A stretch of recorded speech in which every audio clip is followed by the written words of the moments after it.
เฮาเบียดเบียนเขาเฮากักขังนวงเหนียวเขาเฮาเบียดเบียนเขาตั้งการกระทำคำพูดด้วยกายวาจาด้วยใจเห็นบ่เวลาที่เฮาสิจูงศพพ่อใหญ่มานี่ก็คือกันบ่เห็นบ่พ่อใหญ่ทายกเพิ่นพาเฮาขอขมาวจีกรรมมโนกรรมเห็นบ่กายกรรมวจีกรรมมโนกรรมกายกรรม3วจีกรรม4มโนกรรม3เพิ่นอโหสิกรรมขออโหสิกรรมได้บ่ได้ก็คือการกระทำก็ต้องเฮ็ดต้องทำได้บ่ได้ก็คือการกระทำก็ต้องเฮ็ดต้องทำเฮ็ดไปตามประเพณีก็ยังไข่กว่าเฮาบ่เฮ็ดอีหยังเลยก็ยังดีกว่าผมว่าเฮาบ่เฮ็ดอีหยังเลยได้อีพ่ออีแม่นั่นน่ะส่วนคนที่เกิดมาแล้วชาตินี้เป็นคนที่มีชื่อมีเสียงคนที่เขาเกิดมาแล้วชาตินี้เป็นคนมีชื่อมีเสียงอยู่ในสังคมชุมชนประเทศชาติบ้านเมืองเพราะเป็นคนที่มีความอ่อนน้อมถ่อมตนเป็นคนที่มีความถ่อมน้อมถ่อมตนเชื่อฟังคำสั่งคำสอนของพ่อของแม่ปู่ย่าตายายเป็นต้นคนที่เกิดมาแล้วชาตินี้เป็นคนเด่นคนดังแบบนี้คนที่เกิดมาแล้วชาตินี้เป็นคนเด่นคนดังเนี่ยเพราะว่าอย่างมีบริวารห้อมล้อมเพราะบุคคลคนนี้เป็นคนอ่อนน้อมถ่อมตนเชื่อฟังคำสั่งคำสอนของพ่อของแม่ของปู่ย่าตายายนักปราชญ์บัณฑิตมีพระพุทธเจ้าเป็นต้นเห็นบอกเพิ่นบอกว่าพรหมมาติมาตาปีตาโรบิดามารดาก็เอิ่นว่าเป็นพระพรหมของลูกคนเฒ่าเฮาเพิ่นจึงบอกว่าคำล่มปากพ่อแม่นี่นักเกิงท่อละนี่ไผผู้ย่อแย่งยกหากสิเฮืองเมื่อนาไผผู้ว่าจาตานให้สองเขือน้ำตาลังบาปต่อฝ่าเว้นกรรมทอแผ่นดินลูกเต่าเราหลานเฮาหากินบ่ขึ้นไม่ขึ้นมือเพราะเฮายังขาดคุณธรรมตัวนี้ก็คือความกตัญญูกตเวทีโลกของเฮาสังคมของเฮากำลังกูกหาอีพ่ออีแม่ทั้งหลายโลกของเฮาสังคมของเฮากำลังกูกหาคือความกตัญญูกตเวทีความกตัญญูตัวนี้สิเฮ็ดให้ลูกเต่าเราหลานเฮาอยู่หลอดปลอดภัยความกตัญญูขอเดียวสิเฮ็ดให้ลูกศิษย์ลูกหานี่ประพฤติปฏิบัติธรรมให้เจริญก้าวหน้า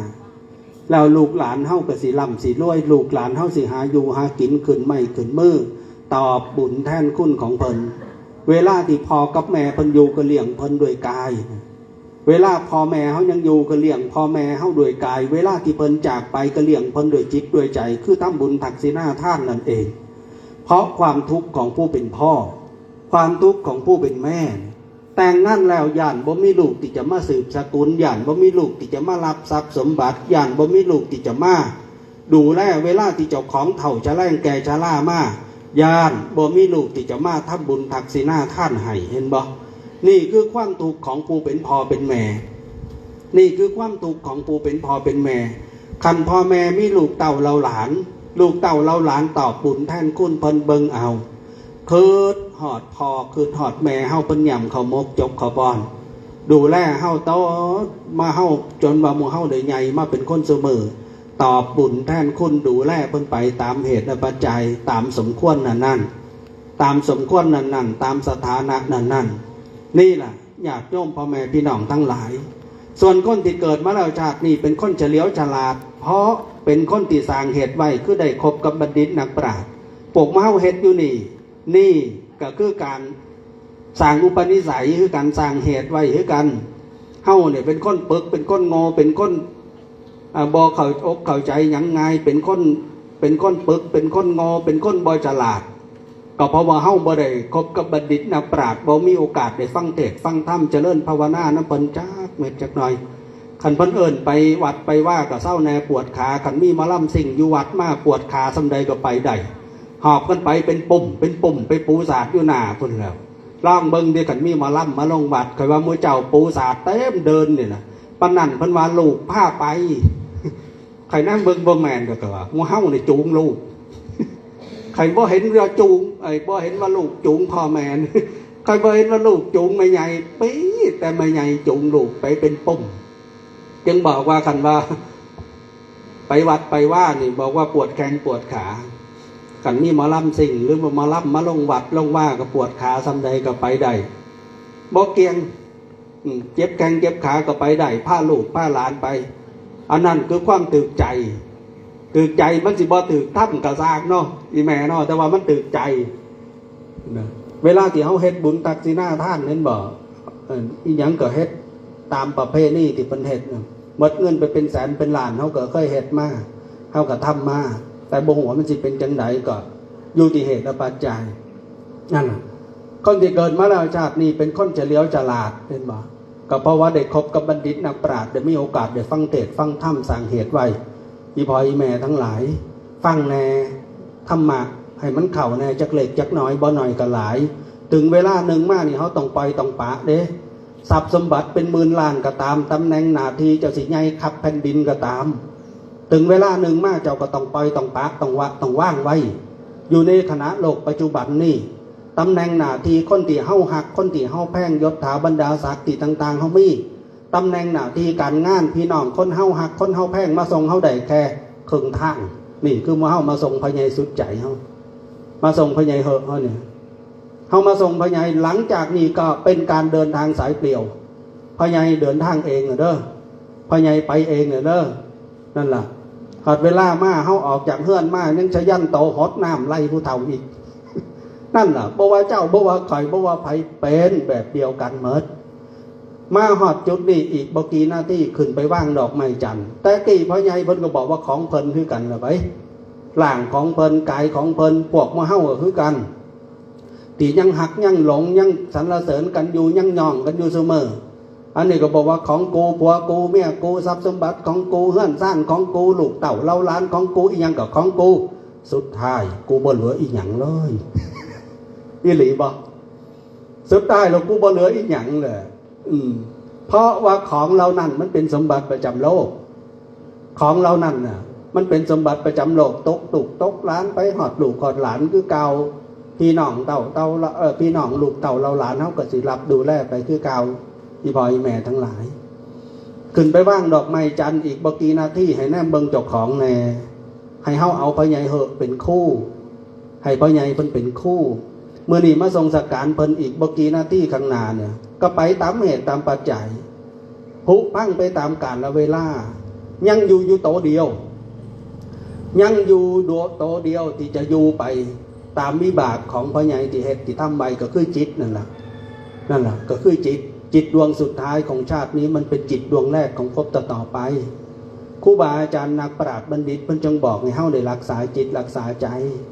ความทุกข์ยากลำบากความบีบคั้นในโลกธรรมถึกเว้าถึกว่าถึกติชินนินท่าว่าหลายถึกเอารัดเอาเปรียบมันมีถึกเอารัดเอาเปรียบต่างๆมันมีกระทบกระทั่งมันมีแต่ให้เฮานี่รักษาให้ได้ก็คือรักษาจิตรักษาใจจิตใจเฮาเนี่ยมันสำคัญไปตามภพตามภูมิตามนี่เด้เห็นบ่4 คนหาม3 คนแห่1 คนขึ้นนั่งแค่2 คนพาไป1 คนขึ้นนั่งแค่ตัวนี้เพิ่นก็เปรียบเทียบเอากับจิตเฮานั่นล่ะ2 คนพาไปตัวนี้ก็ได้แก่บาปกับบุญสุดท้ายบ่เหลืออีหยังแม้กระทั่งมื้ออื่นตอนเก็บกระดูกก็ยังบ่เหลืออีหยังก็ยังเหลืออยู่แต่ขี้เถ้าให้เฮาเห็นตะกี้เฮาบอกว่าเฮามีเฮาบอกว่าเฮาดีเฮาบอกว่าเฮาเด่นเฮาดังตำแหน่งหน้าที่อยู่ในสังคมชุมชนใหญ่ขับฟ้าบารมีขับแผ่นดินแต่ถึงเวลานั้นมาก็ต้องปล่อยต้องวางต้องวัดถึงเวลานั้นมาก็ต้องปล่อยต้องว่างต้องละต้องดูแลรักษาจิตรักษาใจต้องดูแลเอาเบิ่งจิตเบิ่งใจผ่อนคลายในเรื่องของความหักพ่อหักแม่หักลูกหักเต่าหักผัวหักเมียลูกเต่าเราหลานเพิ่นไปเบิ่งเฮาอยู่โรงพยาบาลไปยืนอยู่อ้อมโต๊ะจับมือบางเทื่ออยู่โรงพยาบาลบางเทื่อก็อยู่ห้อง ICU ลูกเต่าเราหลานเขาหักเขาแพงเขาไปดูอยู่เด้เขาไปเฝ้าอยู่เด้ยิ่งเป็นห้อง ICU เนี่ย6 โมงเช้าเที่ยงทุ่มหนึ่งจังสี่6 โมงเช้าเที่ยงทุ่มหนึ่ง6 โมงแรงโยมหมอเพิ่นให้เฮาเยี่ยมเป็นเวลาให้เฮาเบิ่งเป็นเวลาหลังจากนั้นก็ผู้ป่วยต้องอยู่ดูแลเจ้าของรักษาจิตรักษาใจเจ้าของนั่นล่ะญาติโยมพ่อใหญ่เฮาก็คือกันพ่อใหญ่เฮาก็คือกันแต่กี่พ่อใหญ่เพิ่นก็บอกว่าเพิ่นแต่มาถึงวันหนึ่งก็ต้องไปต้องปะต้องละต้องว่างเพราะเฮาสิเป็นแบบเดียวกันหมดเนี่ยอนิจจตาคือความเป็นของบ่เที่ยงทุกขตามันเป็นทุกข์อนัตตาความเป็นของบ่แม่นโตบ่แม่นตนพวกหมู่เฮานั่งอยู่นี่เป็นแบบเดียวกันหมดเด้หมู่เฮานั่งอยู่นี่ให้เป็นแบบเดียวกันหมดสิ่งใดที่พ่อผ่อนกันใดกับผ่อนความโลภความโกรธความหลงความอาฆาตพยาบาทให้ลดหน่อยถอยลงมันตัดบ่ขาดก็ให้มันลดหน่อยถอยลงให้มันเบาบางแน่อย่าให้มันเพิ่มขึ้นความอาฆาตเกลียดแค้นอย่าให้มันเพิ่มขึ้น เฮ็ดจิตใจเฮาให้มันดี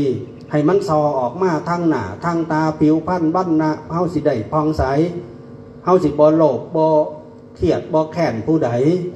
นั่นล่ะบุญคุณก็ต้องทดแทนแค้นก็ต้องให้อภัยเด้บุญคุณก็ต้องทดแทนแค้นก็ต้องให้อภัยคันผูกใจเจ็บแล้วมันก็เจ็บใจเฮาคันเมตตาเขาแล้วใจเฮามันก็สิสบายฉะนั้นแล้วธรรมภาษิติอาตมาได้ยกขึ้นเป็นนิเคปบทที่บอกว่าอนิจจาวัฏสังขาราอุปปาทวยะธัมมิโนซึ่งแปลเป็นภาษาบ้านเฮาว่าการเข้าไประงับสังขารทั้งหลายเป็นของบ่เที่ยงมันเป็นทุกข์การเข้าไประงับด้วยสังขารทั้งหลายย่อมนำมาถึงความสุขอย่างยิ่งฉะนั้นญาติโยมแล้วพระพุทธองค์ก็ตรัสเป็นธรรมภาษิตที่บอกว่าอัจเชวกิจจมาตับปังโกชัญญามารนังสุเวความเพียรคุณงามความดีเป็นจิตที่ต้องเหตุเป็นจิตที่ต้องทำในขณะปัจจุบันไผสิหูความตายมันสิมาหอนเฮาตอนใดไผสิหูความตายมันสิมาหอนเฮาตอนใดมันบ่เลือกว่าเป็นเด็กหน่อยมันบ่เลือกว่าเป็นผู้หนุ่มมันบ่เลือกว่าเป็นผู้แก่ผู้เฒ่าญาติโยมที่เอาอัฐิไปไว้อยู่กุฏิอาตมาน่ะอายุ51ปีมาพาลูกพาหลานมากราบพ่อกราบแม่เลี้ยงกินเลี้ยงปีใหม่อยู่บ้านกลับไปเฮ็ดงานอยู่กรุงเทพกลับลงมาอีกก็มาตะล่างบ่มีลมหายใจเอาศพไปเผาอยู่วัดนั่นล่ะพาลูกเต้าเราหลานกินเลี้ยงไหวพ่อไหวแม่เฮ็ดกับข้าวกับน้ำกินอยู่ปีใหม่อยู่บ้านพอกลับไปเฮ็ดงานก็ไปนอนตายอยู่พุ่นกลับไปเฮ็ดงานก็ไปนอนตายอยู่ห้องผู้เป็นเมียก็ไปปลุกยามเช้าไปเบิ่งว่าเฮ็ดจังได๋คือบ่ตื่นได้เวลาที่จะไปเฮ็ดเวียกเฮ็ดงานไปเบิ่งก็ยังอยู่บ่เหลืออีหยังเนาะก็ยังอยู่แต่ล่างก็นำล่างนั่นกลับมาชาปนกิจอยู่วัดคืออยู่บ้านคือเก่าอันนี้มันเป็นเหตุที่บ่แน่นอนคุณงามความดีที่เฮาอยู่คุณงามความดีที่เฮาเฮ็ดบุญกุศลที่สร้างสิ่งทั้งหลายเหล่านี้เนี่ยเป็นเงาติดตามเฮาไปทุกภพทุกชาติญาติโยมพ่อแม่พี่น้องทั้งหลายฉะนั้นกับผมอาตมาภาพใส่เวลาก็คงจะสมควรแก่เวลาเพราะหลังจากนี้ก็มีกิจกรรมที่เฮาต้องเฮ็ดที่เฮาต้องทำอีกเนาะสิ่งละอันพันละน้อยที่ได้กล่าวออกไปขอโทษขออภัยครูบาอาจารย์นั่งฟังตั้งบักดนนึงหลายนาทีมุดงิดหนหวยฟุ้งซ่านรำคาญก็ขอโทษขออภัยเพราะฟังเทศน์บ่คือฟังหมอลำเด้คันฟังหมอลำแล้วมันเด้อนั่งเด้อโดดอันเนี้ยฟังเทศน์มันต้องอาศัยความเข้าใจพอสมควรอาตมาภาพผู้ใดเครียดให้ก็สร้างก็ถือว่าอาตมาภาพก็ถือว่าเป็นลูกเป็นหลานหมู่เจ้ากันละกัดเพื่อนอยู่ข้างวัดน่ะอาตมากับคนบ้านคนท้องคือกันน่ะไปหมู่เจ้าเกิดอยู่ไสเกิดเมืองหันแล้วไปอีพ่ออีแม่นั่นล่ะคันบ่เชื่อก็ตรวจ DNA ได้อยู่นะเนาะอีแม่เนาะถ้าบ่เชื่อใครก็ตรวจ DNA ก็ได้ตัวคันว่าใครเป็นไผนะนั่นล่ะจังกล้าเว้าได้เต็มปากเป็นคำท้ายที่สุดในการปรารภธรรมก็ขออ้างเอาคุณพระรัตนตรัยทั้ง3อันนี้คุณของพระพุทธคุณของพระธรรมขออ้างเอาคุณงามความดีทั้งเมื่อทั้งมวลแล้วก็บุญกุศลคุณงามความดีที่โยมพอสึกใจได้กระทำได้ปฏิบัติมาทั้งในอดีตชาติและปัจจุบันขอบุญเหล่านั้นจงเป็นเครื่องหนุนนำทางให้คุณพ่อสึกใจโสดามุกมีความสุขมีความเจริญสมปรายภพภูมิของท่านและบุญที่เกิดจากการให้ทานเกิดจากการรักษาศีลเกิดจากการเจริญภาวนาตั้งแต่วันที่คุณพ่อได้เสียชีวิตลงลูกเต่าเราหลานน้องนงสุขุสุขคนญาติมิตรจิตสหายได้ร่วมเป็นเจ้าภาพสวดพระพิธรรมบำเพ็ญกุศลศพเพื่ออุทิศแด่ดวงวิญญาณของคุณพ่อสึกใจโสดามุกถ้าคุณพ่อมีความทุกข์ก็ขอให้พ้นจากทุกข์ถ้าคุณพ่อมีความสุขก็ขอให้สุขยิ่งขึ้นไปและด้วยพระอานิสงส์คุณงามความดีที่ท่านทั้งหลายพ่อแม่พี่น้องทั้งหลายญาติธรรมทั้งหลายได้กระทำมีการให้ทานรักษาศีลเจริญภาวนาฟังเทศน์ฟังธรรมเป็นนิจอบรมบ่มเพาะมาดีแล้วขอบุญขอกุศลเหล่านี้จงเป็นเครื่องสะท้อนย้อนขึ้นมาปกปักรักษาดูแลคุ้มครองดวงจิตดวงใจของท่านทั้งหลายขอท่านทั้งหลายจงเป็นผู้อาถรรพ์ล่าเริงแจ่มใสกับหางเป็นหัวกับชั่วเป็นดีมีสุขภาพร่างกายแข็งแรงกันทั่วหน้า คิดสิ่งหนึ่งประการใดถ้าไม่เหลือวิสัยแห่งความสำเร็จถ้าไม่ปิดจากคันลองของธรรมขอสิ่งที่พ่อแม่พี่น้องเราคิดขอสิ่งที่ญาติธรรมปรารถนา